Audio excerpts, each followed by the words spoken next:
It's weird. He's like a Spanish-Scottish person. I don't understand it at all. It's weird. It's very weird.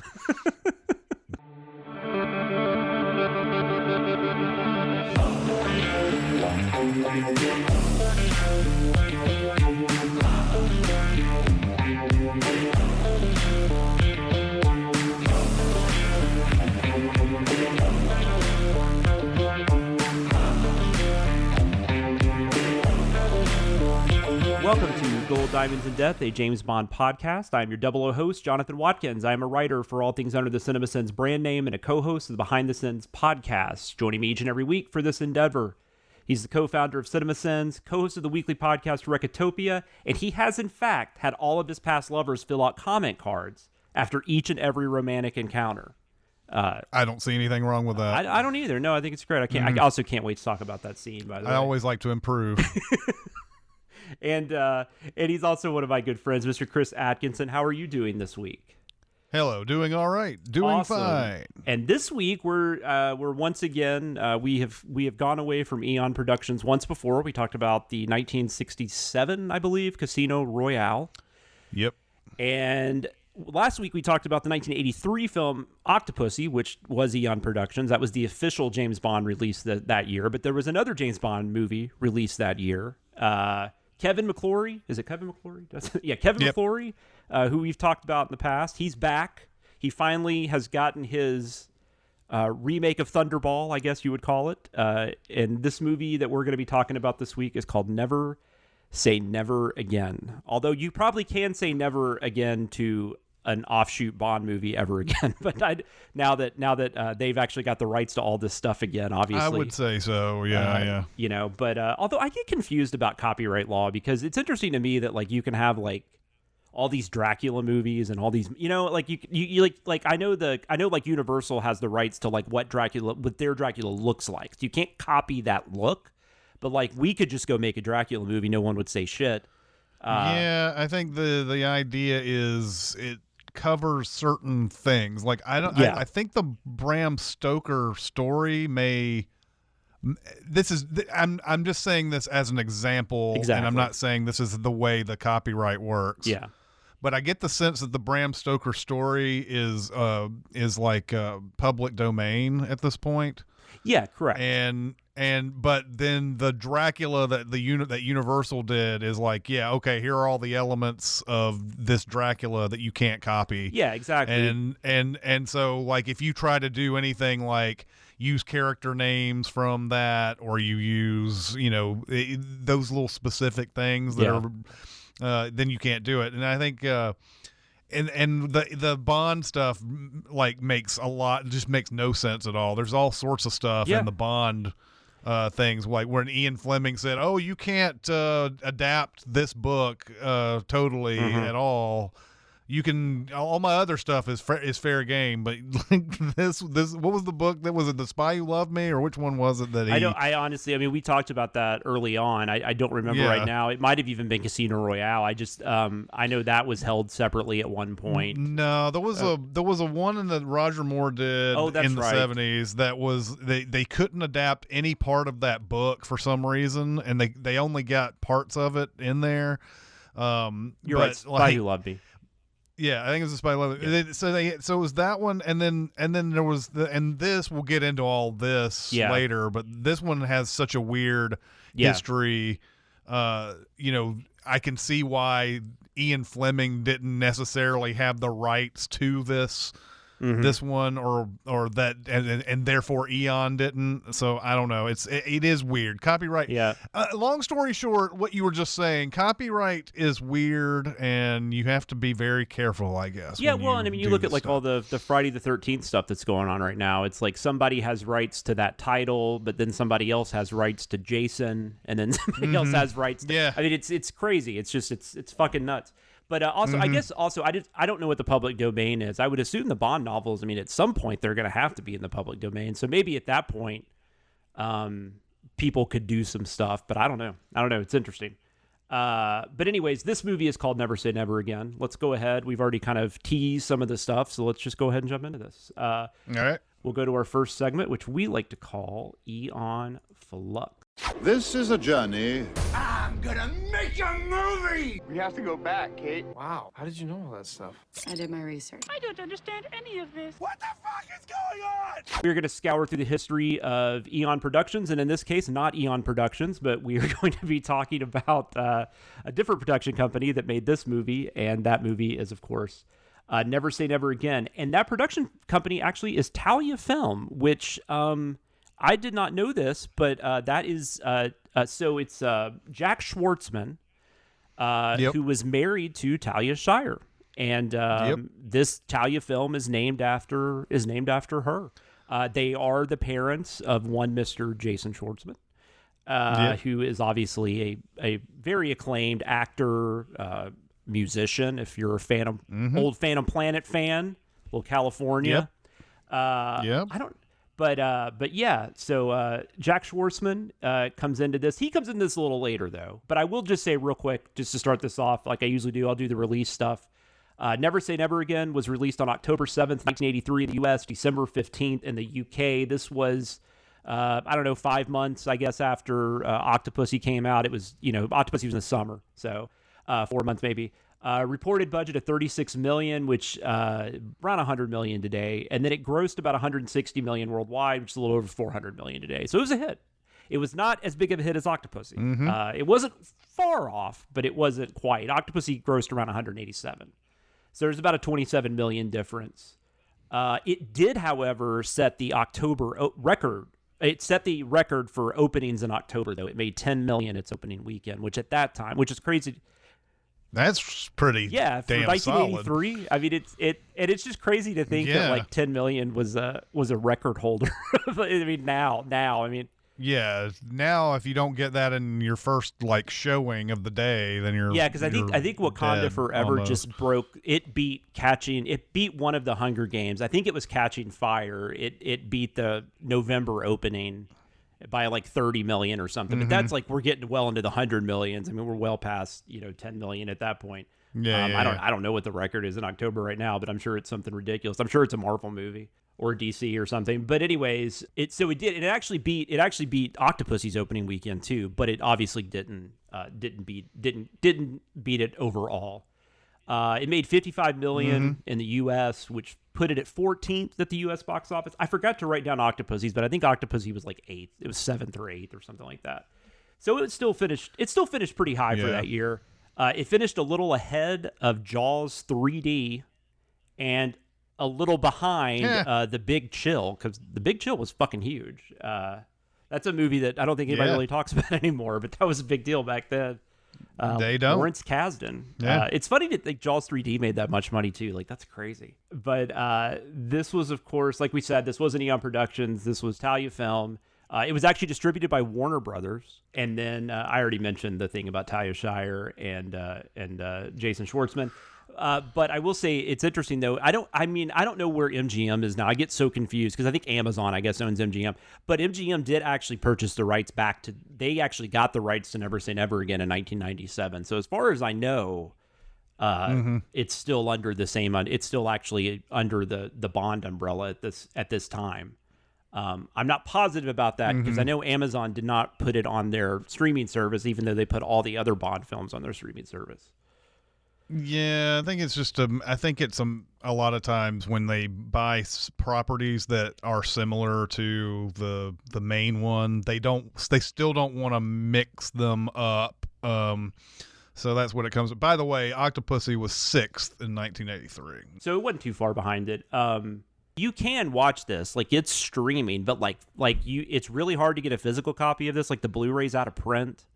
Like I looked out of curiosity, I think it was going for like $87 or something on Amazon, but you can rent it. I mean, you can watch it on just about any streaming service, and it's a really nice, HD print that I watch. So so production of this movie. So we got Kevin McClory, who, like I said, we've talked about in the past. He had been fighting for the rights to Thunderball for the last several years, and he finally was able to kind of go ahead and get this movie made. This started back in the 60s. I think we discussed a little bit of this on earlier episodes, so we might repeat ourselves, but Yep. But Kevin McClory and Jack Whittingham, along with Ian Fleming, they write a script for a Bond film called Longitude 78 West, which eventually that would be a novel that Fleming would write called Thunderball.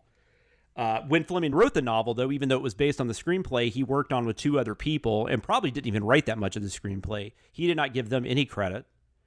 He thought that was okay, that he could just take the story and turn it into a novel. Yep. And I think I said this in the Thunderball one. If you are the creator of James Bond, then you probably it's a shitty thing to do. Don't get me wrong. Like, I'm not trying to defend what he's doing here, but if you're the creator of James Bond and 2 other assholes, and they're not assholes probably, but if 2 other assholes want to take credit for your James Bond character story, anything, you're probably like, fuck those guys. I'm writing my own book, and this is my character, and so on. But yeah, he should have been like, here, have some credit. Why not? I mean, he's rich at this point, should be anyway.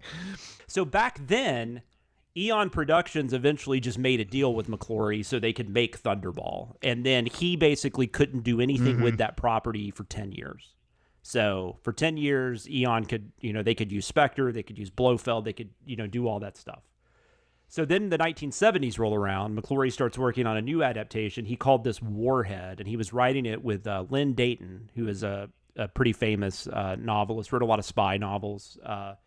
There was a series of films made with Michael Caine. I can't remember the name of the spy. Harry Palmer, something like that. It's the Ipcris File is one of them.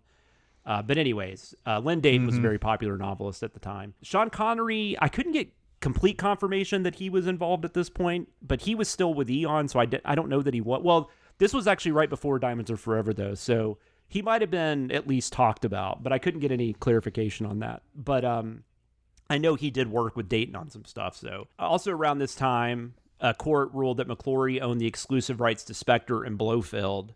And so Eon had to remove those from The Spy Who Loved Me, which we talked about that. We talked about The Spy Who Loved Me. The script for Warhead, it was about an aircraft being shot down near the Bermuda Triangle. And then there was going to be an invasion of New York City through the sewers under Wall Street. Then United Artists claimed that they were going way beyond the copyright. Like, they were trying to create their own original James Bond story. So then they kind of had to go back and look more at the Thunderball novel and just see what they could, pull from that. So this comes back up near the end of the 70s. They're working on it again. This time it's under the title James Bond of the Secret Service. This is when Jack Schwartzman comes on, too. He's not involved until about 1980. He decides not to use the Lynn Dayton script. He decides he doesn't like that. And so now we're pretty much just back to remaking Thunderball, so they don't have to, hopefully not avoid any legal issues. However, Eon is fighting them up to the movie being released. Eon is fighting this. They don't want it to come out. They don't obviously win, but they're giving them shit, I guess, the whole time. Lorenzo Semple Jr., this is when he's brought on to write the script, and the script was progressing. At one point, though, Connery is back involved. He's having some issues with the Semple script, so he tries to get Tom Mankiewicz to come work on this one.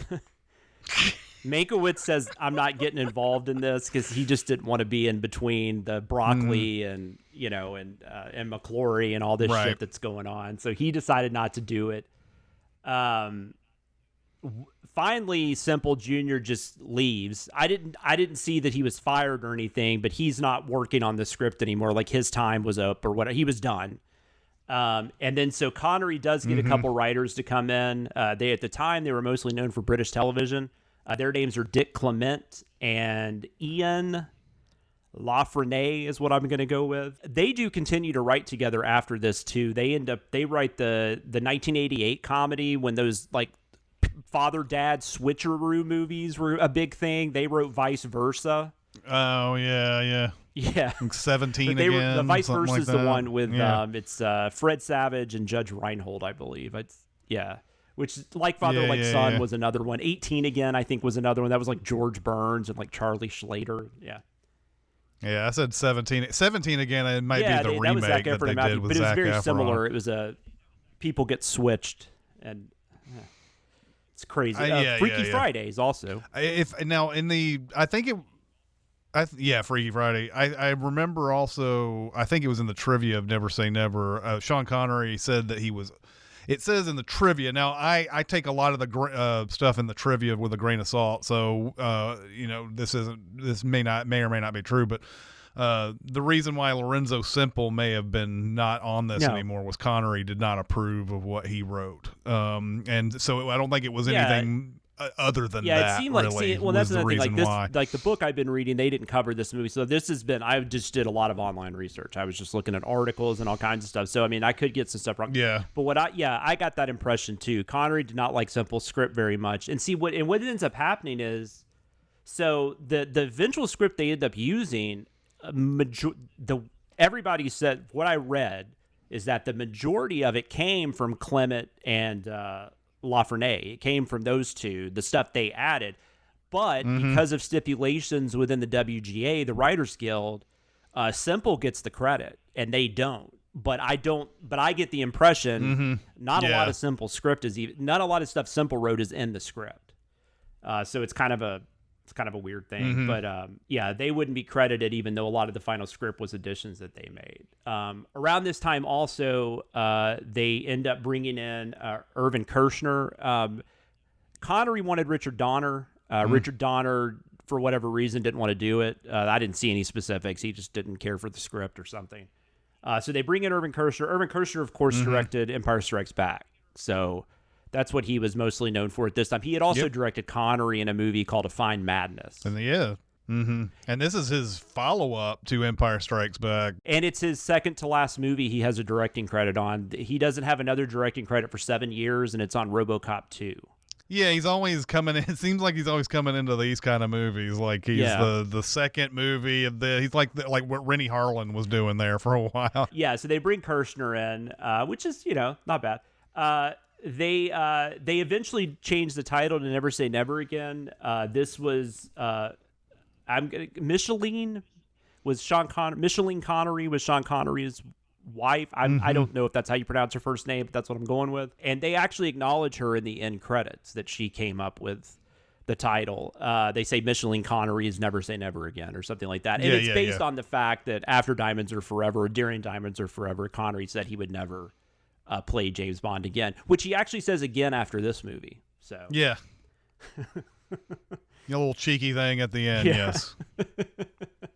So when this was first being toyed about in 1964, we might have talked about this. Richard Burton was going to play Bond in the movie that McClory was going to make. And then in the 1970s, under the Warhead title, there were people like Orson Welles was going to play Blofeld, maybe. Richard Attenborough was possibly going to be the director. By 1978, though, we've got Connery back in the mix. They were hoping to go up against Moonraker. I kind of think that was probably it probably worked out better for them that they didn't, because Moonraker was a big hit. And I don't know. I feel like they would have gotten maybe more overshadowed than they did with something like Octopussy. At the end of the 70s, and plus coming off Spy Who Loved Me and all that stuff. I don't know, but I don't know. Maybe it would have been better. Some reports said by 1980, Connery was getting less and less interested. This could have just been a money ploy, though. I don't know. He was saying that he thought he was too old, which is funny because he's 3 years younger than Roger Moore, who is about to do another Bond film, and then we'll do 2 more after that, in 1980. So, but then Schwartzman offered Connery $3 million, and all of a sudden he was like, I'll do it.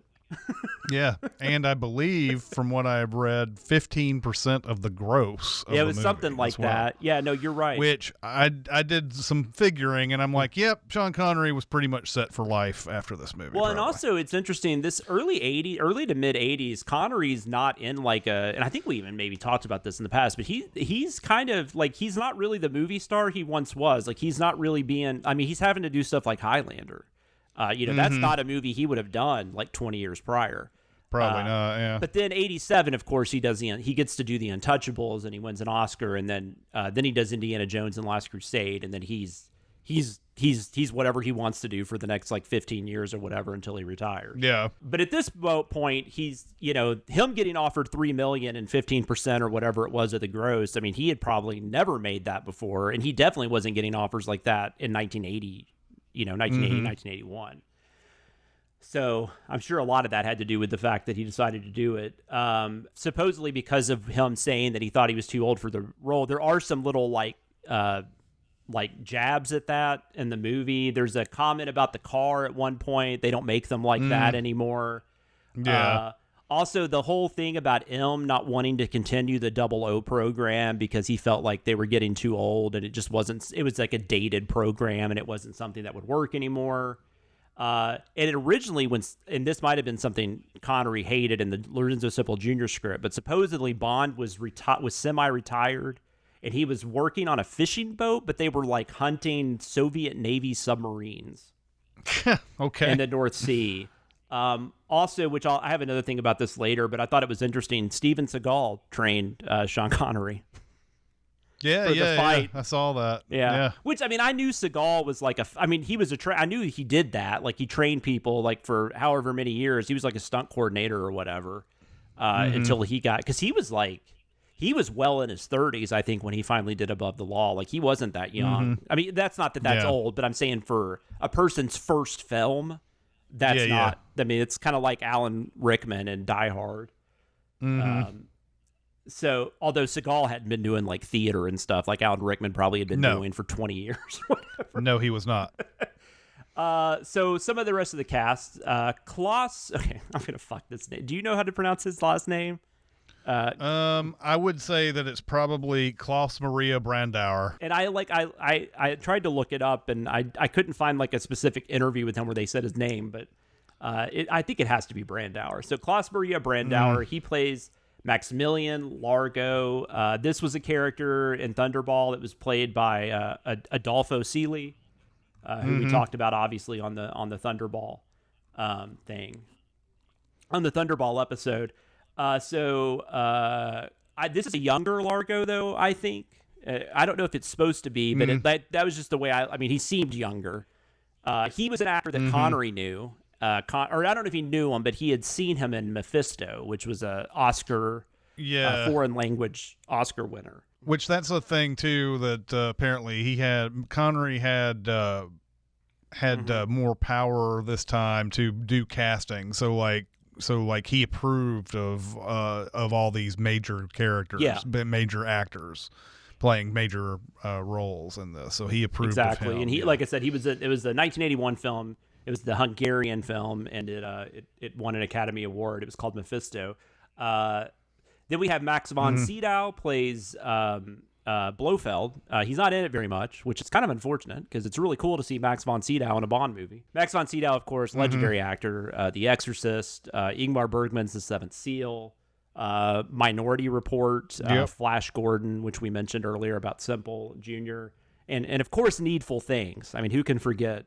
Needful Things. Yes, Needful Things. Hey, sometimes these things happen. The weirdest thing about that movie is him seducing Bonnie Bedelia. That is a really weird scene. Yes. I can't imagine either of them were super comfortable about it. It was really bizarre. So he's in here. Like I said, Blofeld's in here. He's, I think, maybe only in one scene. I mean, it's a decent sized scene, but I'm pretty sure it's just like one scene. Which I guess it's kind of similar to Thunderball, where they have like that. It's a meeting. It's like all the Spectre heads are meeting and discussing the plan to use the duplicate, person. In this case, it's not a duplicate though. It's they replace his eye with I guess the same eye as the president. The what now? Like, so the actor that's playing Kim Basinger's character's brother, the one that they they get him addicted to heroin and they bring him in to steal the warhead, and they replace his eye with a lens that like matches the president's. I mean, they don't really explain this, but but they do that. But at Thunderball, they just make it. They do plastic surgery and they have like a duplicate person, that's like able to get in there and get all this information. Here they just do it a little differently. But that's the Max von Sydow scene. They're just going over what they're going to do for the plan. Yeah. Barbara Carrera, she's the femme fatale. Fatima Blush, which that actually is a name they used in an early script for Thunderball. This is the same character, though basically just a different name, but Fiona was the character in Thunderball, played by Luciana Paluzzi, who we gave I think we talked pretty well about her. I mean, she's kind of a standout in Thunderball. We'll talk about Barbara Carrera more in the review, but she's good. Yeah. She was a former model and Playboy cover girl, which seems kind of par for the course in casting Bond movies. But they got really, I guess they got lucky here. She has acted in other stuff though. This wasn't like her first movie or anything like that. She claimed, I loved this, she modeled her performance on the Hindu goddess Kali, and she found the character to be a cross between a black widow and a praying mantis. And if you watch her performance, I think that's fairly accurate. Yep. She was nominated for Best Supporting Actress at the Golden Globes. She lost to Cher. Yep. Cher, yep. I believe. I don't know if did Cher win the Oscar that year? It was for Silkwood. I think Cher won the Oscar that year for Silkwood. Well, no, she won for Moonstruck, I believe, but I don't think she won for that. You're probably right. She was nominated for an Oscar for Silkwood, though. Mm-hmm.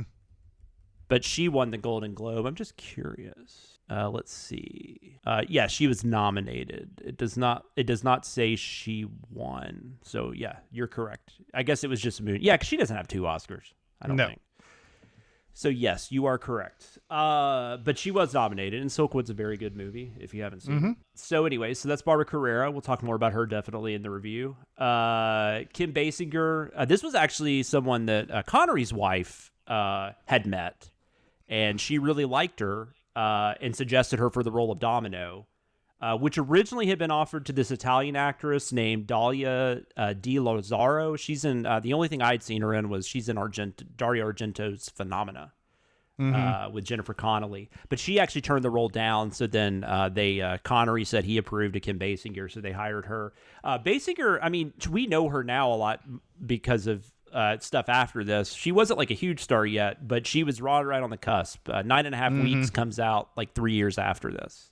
And then of course she's I would say kind of a headlining star for at least 10 years or so, because she does like I'm Batman. trying to think of what would be her. I mean, 9.5 Weeks probably is her breakout, if you want to call it that. That movie's terrible, but I think that Batman? got her on the map. Batman might be like Batman her would be up highest. there. And she was in The Natural the year after this, but like I don't know if that made her a household name. The Natural, and then I would say 9.5 Weeks probably is the one that really put her like as a known actor at that point.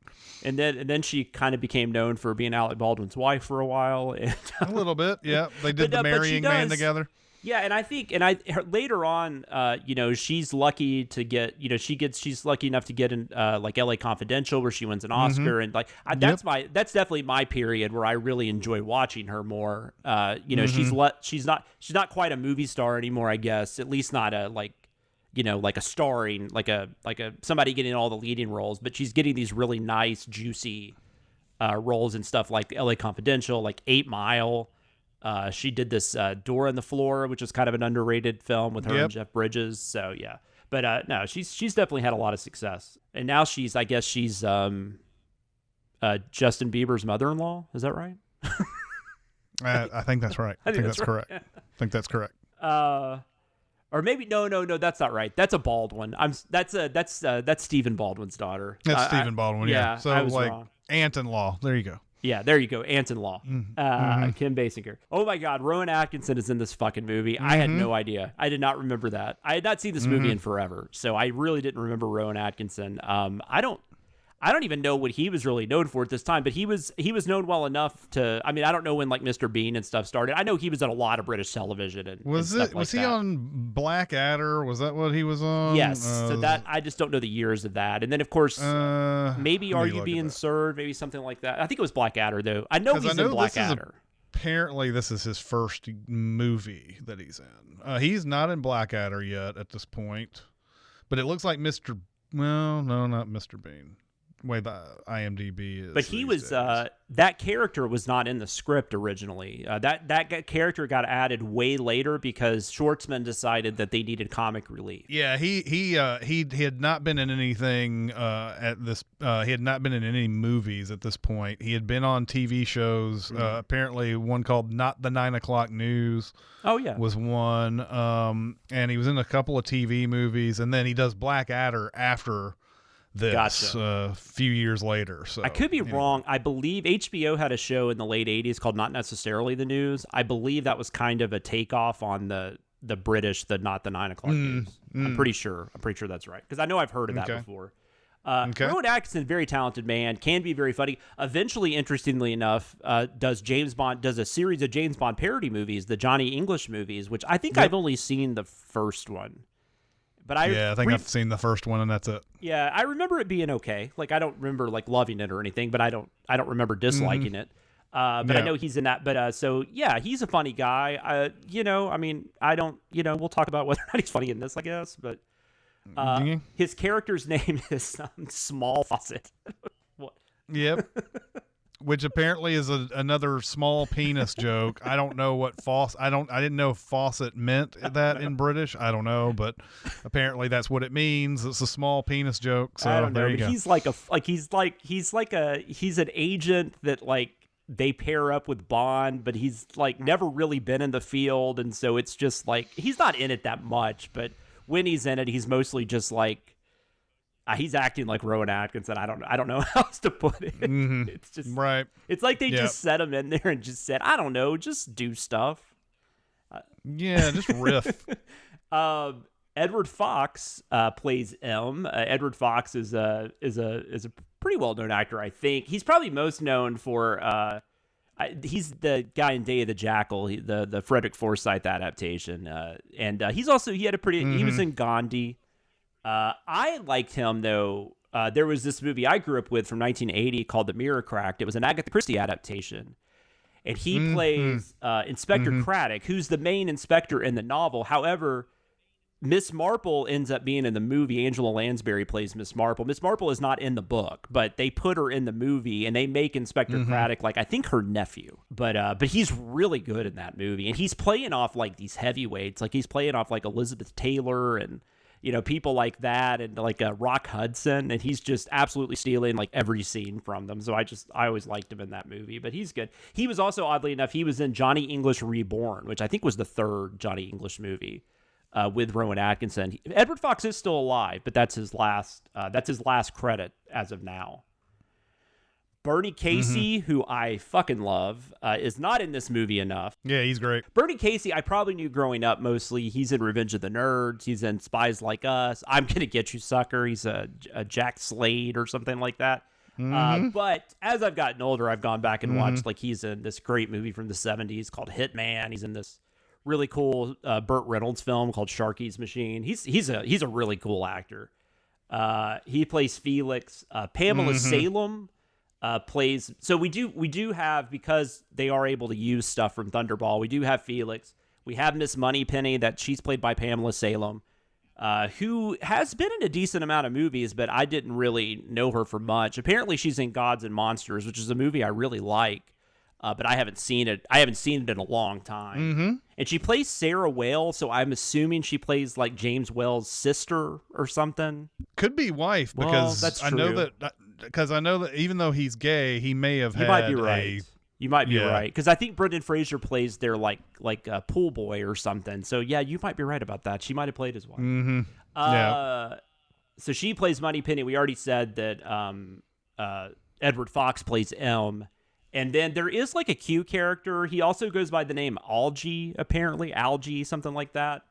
He's played by Alec McCowan. So that's kind of our main cast. And then as far as the filming took place on the French Riviera and Nassau for parts of it. The filming in Nassau actually took place at Clifton Pier, which is a place they used for Thunderball as well. And the underwater scenes, they were done by Rico Browning again, and he was involved with the underwater scenes in Thunderball. So they also filmed at UK. Of course, they couldn't be at Pinewood, but they were at Elstree Studios.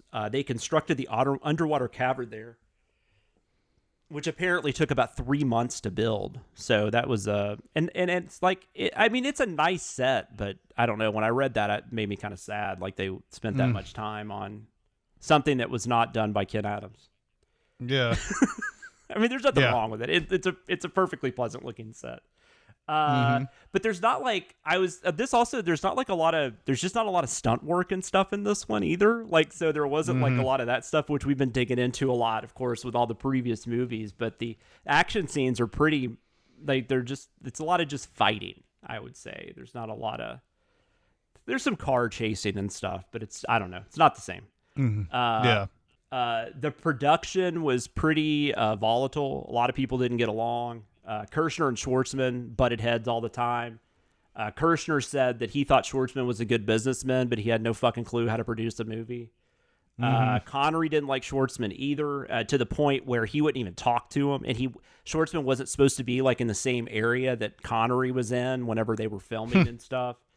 Connery called the entire production a bloody Mickey Mouse operation.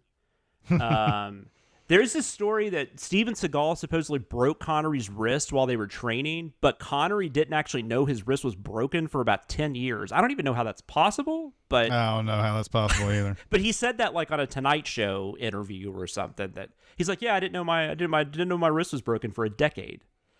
So I don't know. I just thought that was interesting. Yeah. Did you have anything else about like the action scenes or the filming or anything? Was there anything? I didn't find a whole lot on that. There's no behind the scenes for this, so I don't have anything really else to add on it. So everyone they all wanted James Horner to do the score except for Sean Connery. He didn't want, which is weird. I don't know why you hate James Horner. The only thing I could find was Schwartzman in an interview said Connery didn't want Horner because he didn't want an American to do the score. So I don't know. So Michael Legrand, Michel something. It's Michel. Yeah, it's Michel. It's probably Michel. Michel Legrand. He does the music. He's done some other big scores. He did the original Thomas Crown Affair. He does the score. And the Umbrellas of Cherbourg. Yeah, he did another movie that came out in 1983, Yentl, which I actually watched like a couple years ago. It was on Criterion Channel. That's a much better movie than I ever would have thought it was. It's a Barbra Streisand movie, for those that don't know. Yep. He also wrote the main theme, Never Say Never Again, which is performed by Lanny Hall. Bonnie Tyler was offered it, but she thought the song was terrible. So she's like... Yep. And so do I. I'll be honest. I was actually, and I forgot about it. I ended up not having time. I was going to listen to it again because I cannot even tell you how that ssong goes. I just heard it. I heard it 2 days ago. All I know is that at the beginning of this movie, when that music is playing, I was like, "Oh my God!" I didn't remember this movie being that bad, because it really does feel like an old, forgotten 1980s cheap, made on the cheap movie when that song is playing. So anyway, and Lanny Hall, she's got a great voice. I mean, it's not her fault. I mean, she didn't write the song. No. But the only thing I can remember is it's just. I feel like 90% of the song is just them saying "never say never." Like that's like there's very few lyrics. It's just "never say never." They couldn't do a lot of the usual things on this movie due to legal reasons. So you don't get the gun barrel sequence. You don't even get a pre-title sequence. I don't think that was specific to Bond, but they just decided not to do a pre-title sequence for whatever reason. But instead of the gun barrel, we get a full screen of 007 symbols, which, I mean, whatever, it's fine. So they also don't have the Bond theme. They don't have the traditional James Bond theme. And I kind of like this. They don't really try to replace it. They don't really have anything that's that's remotely similar to it. And I think that was probably the right move, because I think at that point it just looks like you're copying, and it makes you look like a cheaper version of the other. Which honestly, this might have even had a bigger budget than Octopussy, but it was right around the same at least. Reviews at the time though, pretty positive. A little more positive than Octopussy. Everyone seemed to be happy Connery was back. I think that was probably a lot of it. People were just like, "Oh, this is so cool! Connery's back." Kind of like how some of these legacy. This was the original Legacy sequel. God, I never thought about that until right now. Holy shit. Yep. The only difference is it's not the original. It's not the same production company, but this is totally a legacy sequel. That everyone was happy he was back. Klaus Maria Brandauer, his performance got all kinds of accolades. People loved him, which is interesting. Yeah. And we might differ on our opinion of his, but he was praised. A lot of people compared it favorably to Octopussy. A lot of people seem to like it a little more. Roger Ebert loved this movie. He thought there was more of a human element in the movie, and he's referring to Largo specifically. Siskel also loved it and said it was one of the best Bond films ever made. So it got a 2 thumbs up on Siskel and Ebert that week, I guess. I couldn't find I was trying to look for the review of it, and I couldn't find it. Which is weird, because I swear to God, like every review of theirs is somewhere, but my searching was not working out for me. But anyways, they liked it. They gave it 2 thumbs up.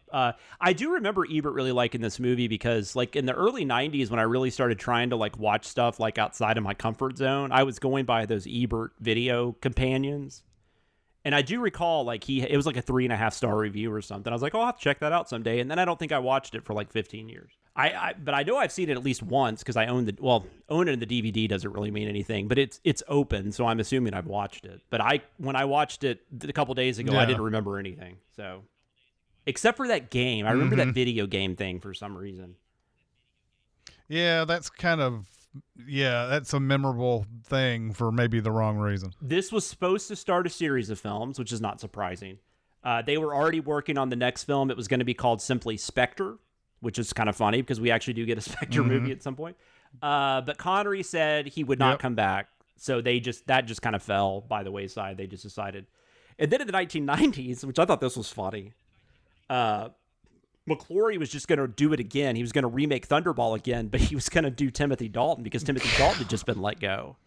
They were working on the Brosnan film or whatever. So he was trying to get Timothy Dalton to do it. And that I didn't see why that fell apart, but it didn't happen. And then, like I said, in 1997, the first thing that happened was Sony actually bought the rights that McClory had. But then MGM went after Sony and somehow won. So MGM was able to kind of retain the rights. And then MGM, after that, they outright bought the rights to Never Say Never Again in 1997. And then I assume Amazon has them now. I don't know, because MGM's gone through so many different things over the last, like, how long ago was that? Was that 25 years ago? So, yeah, there's no telling. But I didn't really have much else on the making. I mean, that was a lot, but I'm just saying, is there anything else any tidbits you picked up or anything that you wanted to talk about? No, I actually don't think so. I think all the things that you picked, you talked about in the behind the scenes of stuff that I read and the trivia. So yeah, I don't think so. I'm at a disadvantage on this one because I don't have a behind the scenes to look at. So and this is not in that book that you're reading. It was just either. I did a lot of Googling and I found interviews and stuff like that. I mean, I was able to. I didn't get anything like really behind the scenes, but I was able to find stuff where Connery talked about it and all that kind of stuff. But yeah, so yeah, and also I should say too, we're not gonna if you have listened to this show before, we usually have a third segment called The Spy Who Reads Me. I'm not going to be doing that this week. I didn't have time to read Thunderball again, but B, when I went back and looked at everything, there's just not enough that changed. The movies we'll probably talk a little about in the review. I mean, the movies have some similar stuff that maybe they just kind of update them and Never Say Never Again. But as far as like taking stuff from the book, but we are going to talk about what we thought about it, which I'm pretty excited to talk about this movie because it's kind of fascinating. This segment is called A Review to a Kill. I've got you in my sights. Get the fuck out of my sight before I demolish you. What we've got here is failure to communicate. There's no need to shout. I'm not shouting! Why don't you stop your whining and get on with it? I've heard this shit before. So we are going to give our thoughts on whatever film we are discussing this week. And this week we are discussing the second Bond film that was released in 1983. That movie is called Never Say Never Again. Real quick plot synopsis before I let Chris talk about how much he loves this movie. Spectre agents under the command of Ernst Blofeld infiltrate a U.S. Air Force base situated in the UK and steal 2 Tomahawk cruise missiles. When NATO is held ransom, the British reactivate their 00 agents and send James Bond to recapture the warheads and kill It says in Kill Blofeld. That's not actually true, but whatever. What did you think of Never Say Never Again? I think it was better than I remember seeing before. Yeah, because you did watch this when you watched all of them, right? You did include this one. Okay, I did. I popped this. I put this one in there as well. So yeah, it's a little bit better. When you're watching them all at once, the whole similarity to Thunderball is kind of hard. It's similarity. It is Thunderball. It's hard to get around because you've just recently seen Thunderball. So when you watch it, and this is probably 2 or 3 months after we did Thunderball, in real time. All the similarities and all the same things that happen in this movie are hard to get around. Like, he's like, I just saw this movie. I just saw this. And yeah, there's some differences, but it's like, why are they different? Like, just weird. Like, he still goes to the spa at the beginning of this. He still like seduces the woman, this time in a much better fashion than in the Thunderball. Yes. Only this time he's retired. He's not going there just to get a break or anything like that. And and then Jack Patacci, who's played by Gavin O'Herlihy, who's like a guy who's in a million things. He plays Brad in Superman 3. I remember when he first came on the screen, I was like, where have I seen this guy before? Oh yeah, he was Brad. That was what's her name's boyfriend, or thought he was her boyfriend. It was like, yeah. It was and Ed O'Toole's like, So anyway, that's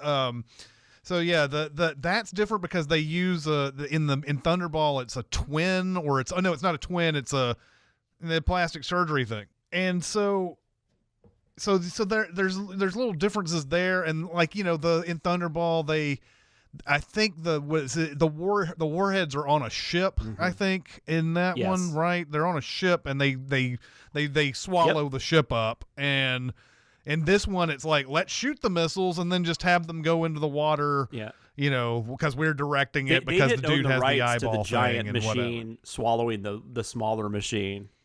right. That was all Ken Adam. So all those same things that happen are just kind of just hard to get around. The video game sequence, I know why they're doing that. Okay, it's the early 80s. It's the video game boom. What's weird is they go into an arcade, like a posh arcade. It was a charity thing. It was like his charity ball, I think. So yeah, but it's so weird seeing it's people. The craziest juxtaposition ever. Like it's just people in suits and evening gowns playing video games. But all the games are Centipede and Gravatar, it seems like. And I think there's another one in there. There's another one that they throw in. But all of them are like, it seems like every single game in there is Centipede. And then they go like, oh, we play a game with some real high stakes. Like, apparently this is a game that can kill you if it's a game that can kill you if you hold on to the steering wheel too long.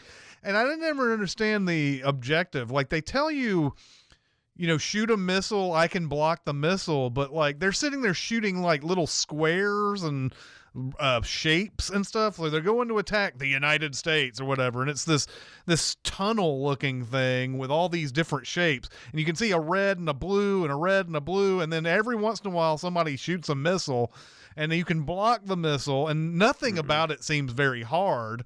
But Sean Connery gets killed a couple of times, and then we're supposed to believe that I guess he was just like, I don't know, hustling him the whole time, because by the end of it, he does almost kill Maximilian Largo at the end.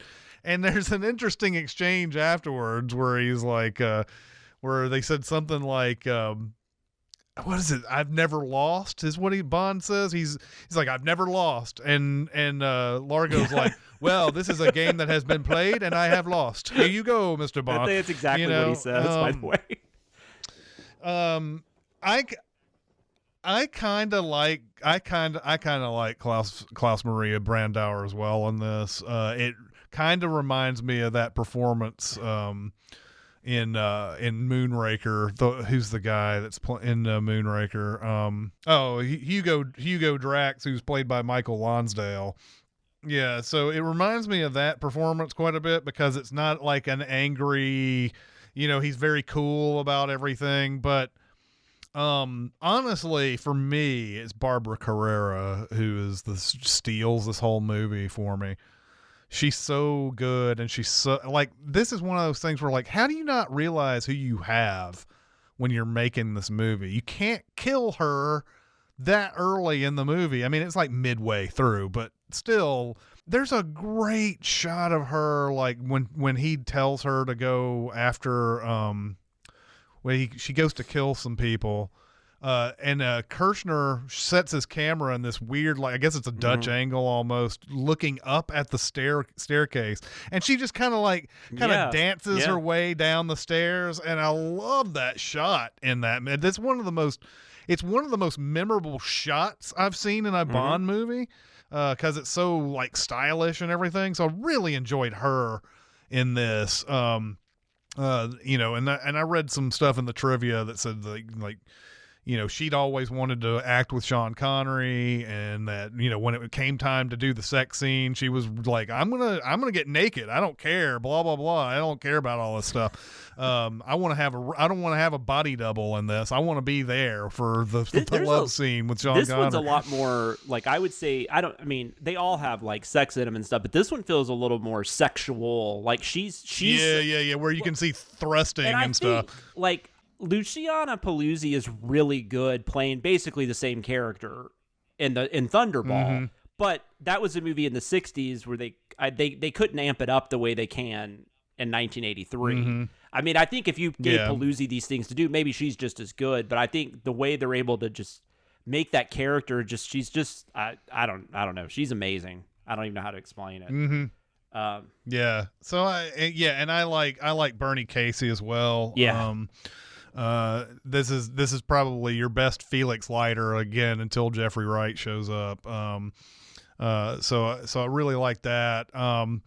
And Connery, he seems like he's right back into this role. He's back into the latter day Connery Bonds that he was in at, like Diamonds Are Forever and all that. I think he's having some fun doing this again, even though it's been 12 years. So overall, it's not bad. I don't think it's a bad one. It's just hard to get around all the stuff that's the same, and there's some weird. That video game thing is just such a weird scene. It lasts forever. Yeah, too. and I never once know what's going on. I just don't know what's going on. Yeah, never know. I know what's going on, but I don't know. How does Connery all of a sudden have the upper hand? It does. There's nothing. Yeah. It's weird. It just doesn't make any sense. So it's not suspenseful. I mean, I know they're not going to kill either of them right then anyways, but I mean, it's not even, there's no suspense because I don't even understand why this person's winning as opposed to that person. I also don't understand the magnitude of those electric shocks or whatever they are because I mean, none of that was explained. I don't know what that was. I will say, There is a fun moment in this scene where the guy the guy who's making sure that people on the list, I guess he's a bouncer. You wouldn't call him a bouncer though. The guy who's trying to figure out who the guests are and everything, and Connery comes up and ends up shoving him into that closet and then gives him this little case, and he says there's a gyroscope in this case. If you move even the slightest bit, it's going to blow you up. And so that scene with the arcade goes on forever, but there's a great punchline by the end of it where he comes into the closet at the very end and takes that case away from that dude. He's like, thank you very much or whatever. So yeah, I like this less than you, I think. I really don't like this movie. I will say this. Barbara Carrera almost makes this movie work just by herself, because and I have a hard time not recommending people see this movie just for her. I really was hoping, like, I think it's The World Is Not Enough. I haven't seen that in forever, but I think that's the one where you kind of get the twist about who the head villain is. I kind of was thinking, like, during this, like, I wish they had just ended up making her the main villain. Like, maybe we don't realize that for a while, but then all of a sudden she's the main. Because when she gets killed, I really don't like the rest of the movie. Like, the rest of the movie, it's just slow, and it's like, just there's nobody interesting to watch. Kim Basinger is terrible in this movie, and I think it's the writing. She's not. I think it's more the writing than her, because I know she can act, but she is bad in this movie. Well, and she's. Yeah, it's her character. It's no, not her. It's definitely not her.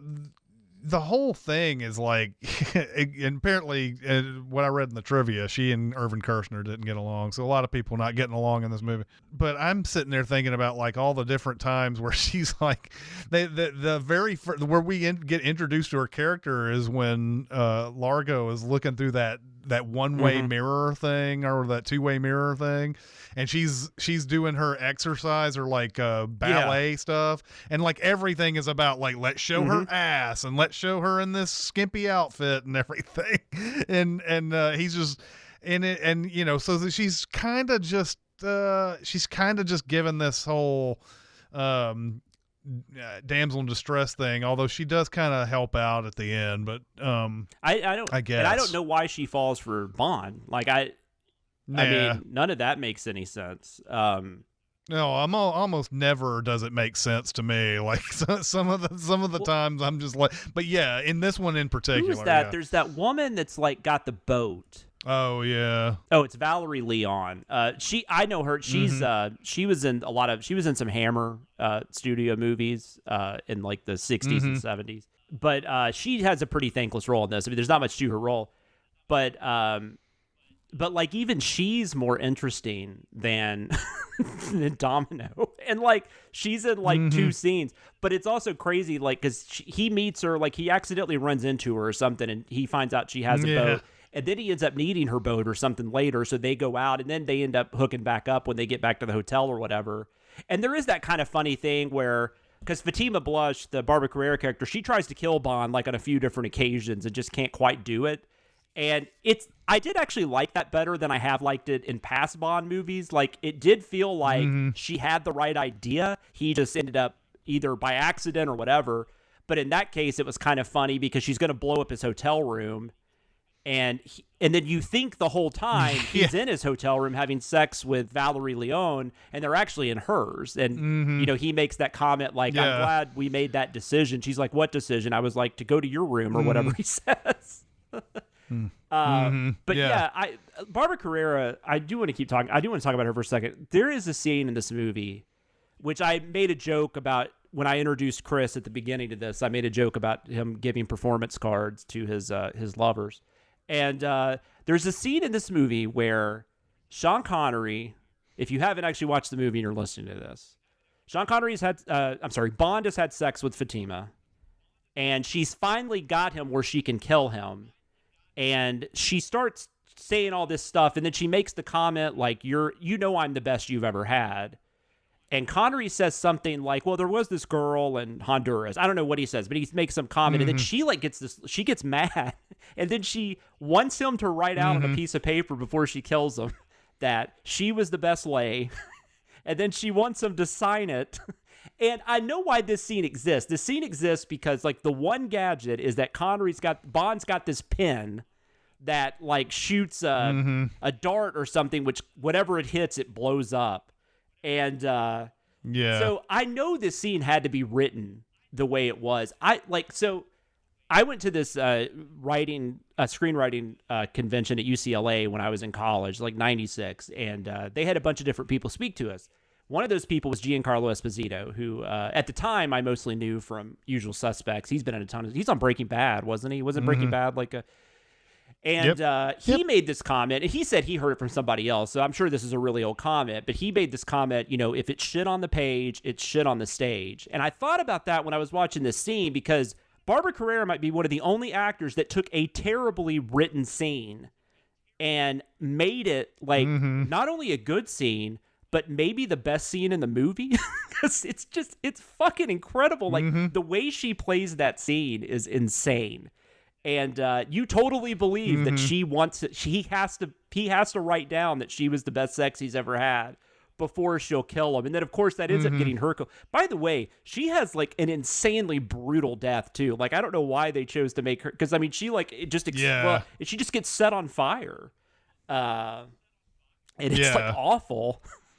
But yeah, you're right. I mean, they trying to find a way to insert that pen into the movie, and that's what they decided to go with. And that's all it does. It seems like it's just forced in, but yeah, like I kind of just wish she was in this movie the whole time. And I think like I'm with you. I mean, what's the Klaus Maria Brandauer. He's fine. Like he's perfectly serviceable. He's somewhere in the middle. Like he's nowhere near the worst villain we've ever seen. The actor playing a villain. He's not the best. He's somewhere in the middle, but she's just so much more interesting that like and I don't know, and maybe if we had more of her, maybe she wouldn't be as interesting, but I don't know. I would like to see that version to be able to make that decision, because she's really the only thing in this I really like. Like I don't even think Connery's good. This to me kind of feels like what I was saying I thought we were gonna come to when we were talking about like Diamonds Are Forever. Like he just looks really uninterested. Like he looks like he did this for the money, and I don't blame him if he did. Like I don't give a shit. Like, take your payday, and then you find out nobody was getting along. I mean, it's not that hard to imagine that he looks unhappy. He just doesn't look that invested in anything. So it's not that, I don't know, maybe it's the way he's written, but regardless, like he doesn't really work for me in this movie. The plot is, like you said, it's Thunderball, except they added video games. That's not, that's not enough to change anything. Well, and just the whole way things are happening in this movie they all seem, low rent versions of what happened in Thunderball. It's so much more exciting in Thunderball how they acquire the missiles, shooting those things. This one, I mean, they're using that dude's eyeball to redirect the missiles, and so that they can direct them into the water and then take them later. It's not nearly as exciting as that other way that they did it in Thunderball. No. So everything seems watered down. It seems exactly like what a remake does, a cheap remake does. Oh, and they make him addicted to heroin, which adds absolutely nothing to the movie, but it just feels like, well, it's the 80s. Gotta have a guy addicted to heroin.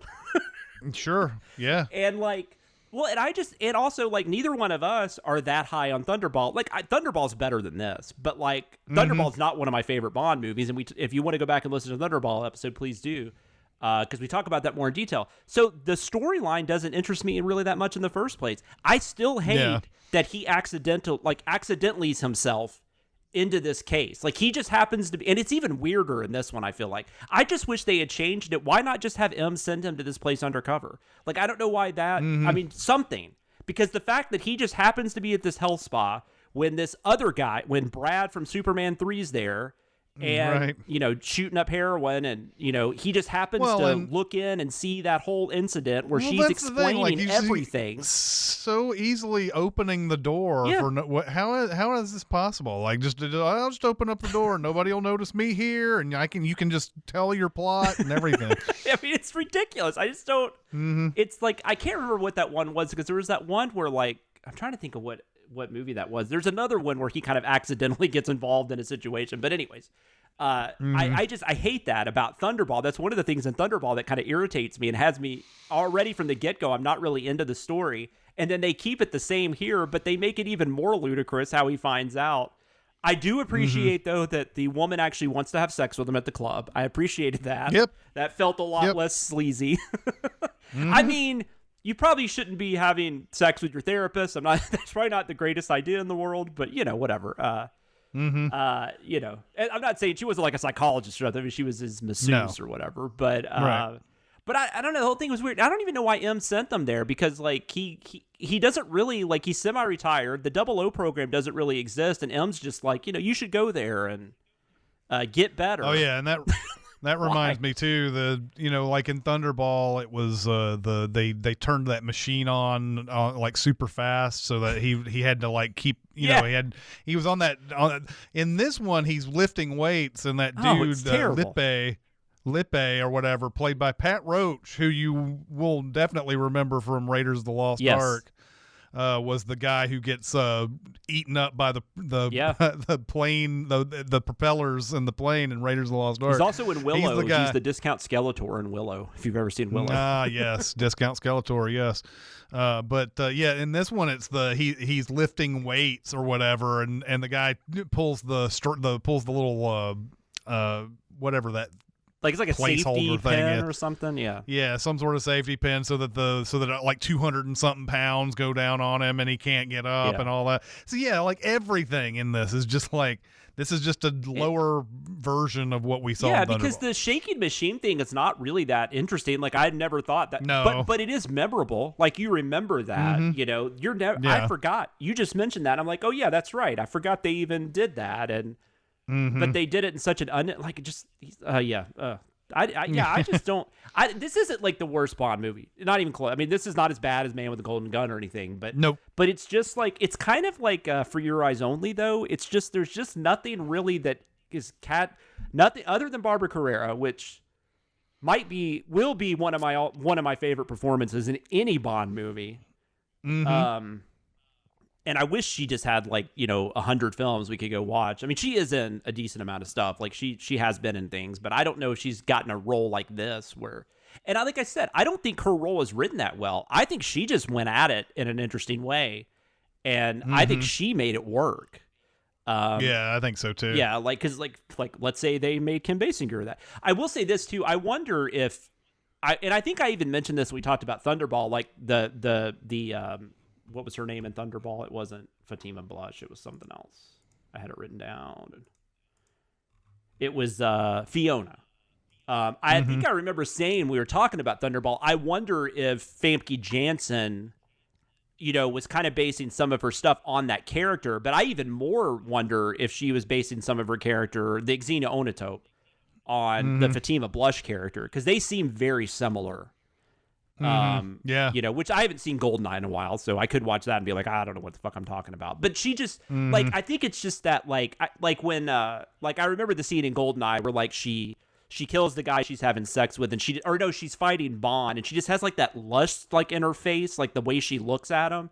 And I felt the same with the way Barbara Carrera was fucking around with Connery. Speaking of which, that sex scene's hilarious too to me because she's got a bathing suit or something on.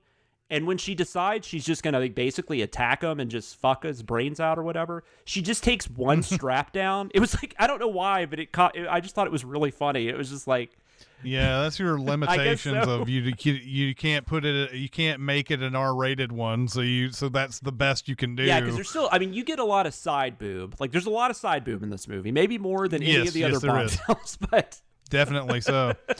But yeah, that scene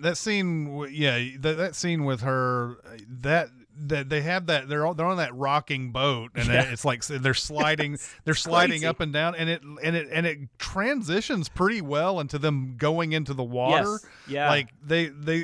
They you see them slide down at an angle, and the very next scene, almost seamlessly, they're going down into the water like they just jumped there. Cool. And I think Kirshner is Yeah. a pretty good director. I mean, Empire Strikes Back is great. I mean, he can obviously direct a movie. I think but I just don't know that he adds a lot here. But he does. There is some stuff like that are definitely interesting to watch. It looks good. It doesn't look bad or anything. It looks just as good as Octopussy looked. I don't know.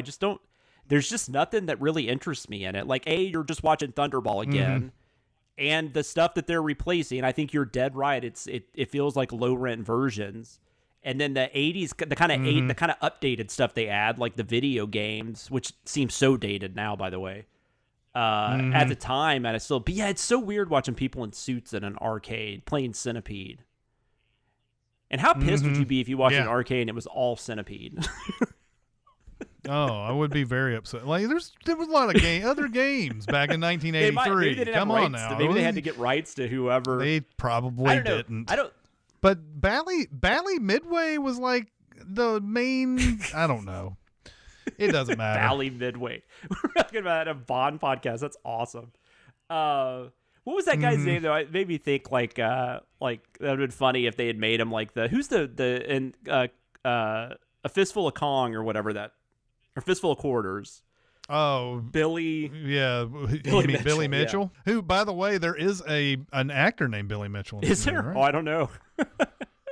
It'd be amazing if that's true. I was just amazed because yes, Billy J. Mitchell plays Captain Peterson in this. I thought it was funny too because just like randomly I had watched Willow not too long ago, and like you got two actors that are in that, and then also what's the guy, the Brad from what's that actor's name? Yeah, Gavin O'Hurley. Yeah, he's plays, in Willow as well. He's like Eric or whatever. He's like Val Kilmer's. Yeah, he plays like Eric. friend, I guess. But he's also in The Descent Part 2. And I just had recently watched that, like maybe in the last few months I'd watched that. So it's like I'm just watching a lot of Gavin O'Hurley, apparently. I'm a fan. Yeah. I love Brad.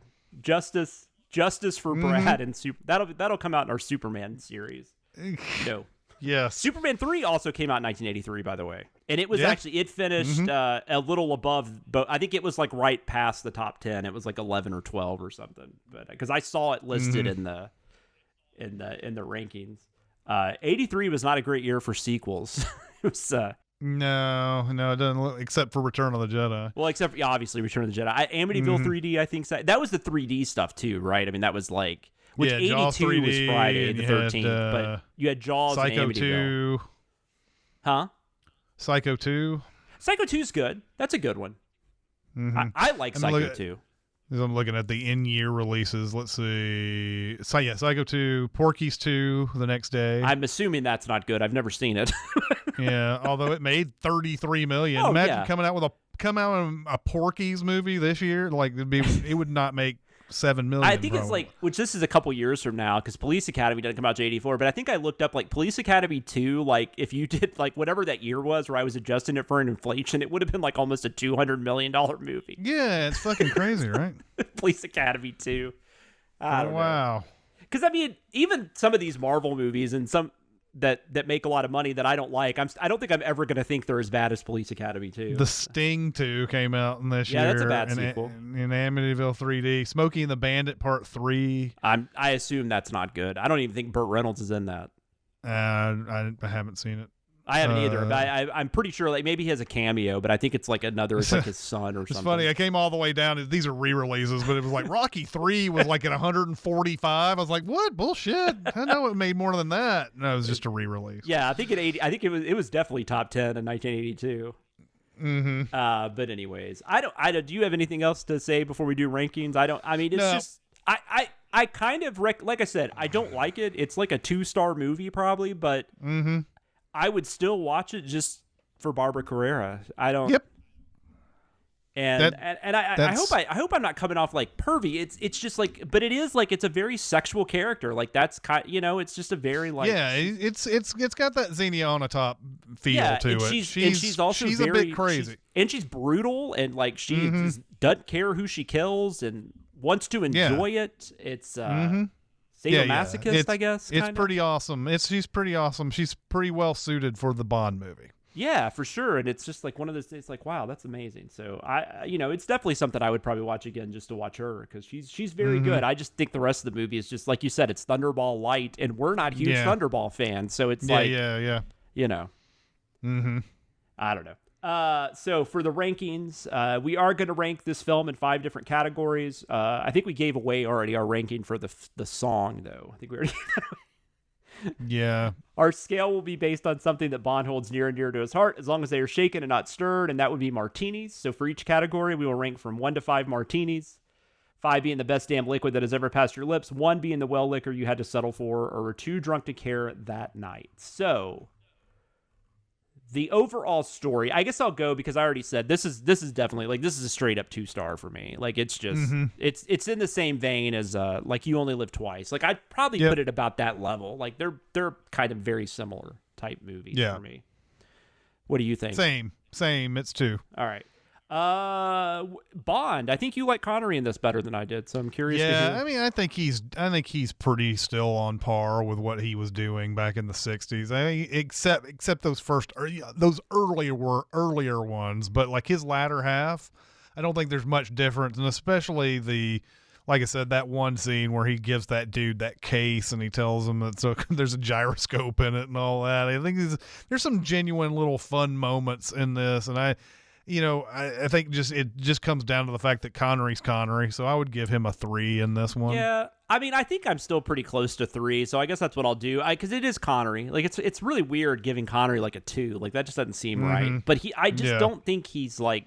I just don't think he's into this, and I don't care that he's not. He shouldn't be. It's not that interesting. So, like, I can't really blame him. But at the same time, like, he's just, I don't know. It's probably my least favorite performance of his in this franchise. But at the same time, it's not like fucking Zardoz or something like that, or even Highlander, which I know people love Highlander, but like, it's weird. He's like a Spanish-Scottish person. I don't understand it at all. It's weird. It's very weird. But, oh man. So the villain henchman, if it was just Largo, it maybe would do like a 3, but it's a 4 for me just because of Fatima. So yeah, Fatima makes it a 4. If it was just Fatima, it's a 5. Yeah, I think so too. I agree with you. I think this would be our first like 5 if we haven't had one. Maybe Goldfinger, maybe we did. 4 or 5. But yeah, no, I mean, you're not supposed to review a movie for what it's not, but god damn it, they messed up. This should have been her being the villain. I don't know. I don't understand how you don't realize what you have. Yeah, I mean, change it. Just change it midway. Yeah. Like, who cares? Right. Oh my god. The gadgets, there's really nothing. I mean, we have the just pen. The one thing, the pen. Yeah, so and it's okay. Yeah, 2, I guess. Yeah, it's a 2. That's a 2 probably. Are you gonna are you finally gonna give a Bond song a 1? Yeah, this is a 1. This is a 1. I might have to go back and actually raise some of mine because I think like Man with the Golden Gun was bad, but my God, like. Yeah, this one really makes you not in the mood to watch a movie. Exactly. When it's playing, you just like, man, what the shit? Like, look. This has nothing to do with Bond. I've been watching a ton of movies from like the early 80s, like these shitty horror movies and stuff. And I this came on and they play the Never Say Never song, and I was like, man, this is no different from everything else I've been watching recently. That's how bad that is. There's nothing, there's no like urgency to it. There's no atmosphere to it. There's nothing to it. I mean, at least Man with the Golden Gun, like that feels like somebody trying to do a Bond song. Like this, I don't know if they were trying to be a little different, but but they weren't different enough. But then they just, I don't know. It's like, I don't know if they just, all of it fell apart. They should have just had James Horner score the goddamn movie. This might nothing wrong with the other dude though. He's good. Yeah, right. But I don't know. James Horner, I don't know what he would have written. I guess the My Heart Goes On for 1983. Probably. He would have probably had 16-year-old Celine Dion singing the song. I don't know how old she was at the time, but that might be right though. Be amazing if I was right. Knowing you probably are. You're like, I know she was born in 1960, whatever that would be, 67. 68, yeah, she would have been 15. All right. So anyways, so that is our show for today. Like I said, I just didn't and this might happen on some of the later ones too. Because I mean some of these get to where there's no more books to adapt. So we'll just kind of have to see how we go. Yeah. But that was why we didn't do Spy Who Reads Me this week. But if you do want to know more about the Thunderball book, please go back and listen to the Thunderball episode because we get into a lot of detail with it there. But thank you for joining us this week. We hope you will join us again next week when we're going to be talking about A View to a Kill, which I believe is about a Duran Duran song. Nothing else. Also, before we go, we have social media. You can reach us on Twitter. We are at GoldSpy007. You can also reach out to me directly on Twitter. I am at SamLoomis13. You can email us at golddiamonddeath007@gmail.com. And if you like this podcast and other things under the Cinemasins brand, we also have a Patreon you can join at patreon.com/Cinemasins. And if you have a second to leave us a 5-star review at your podcast listening app of choice, we would appreciate it. So yeah, we're going to be talking about A View to a Kill next week. I hope you join us. Until then, keep the martinis dry and shaken, the Baccarat shoe moving, and the Aston Martin fully gassed. This is Chris Atkinson and Jonathan Watkins signing off. We will see you next mission.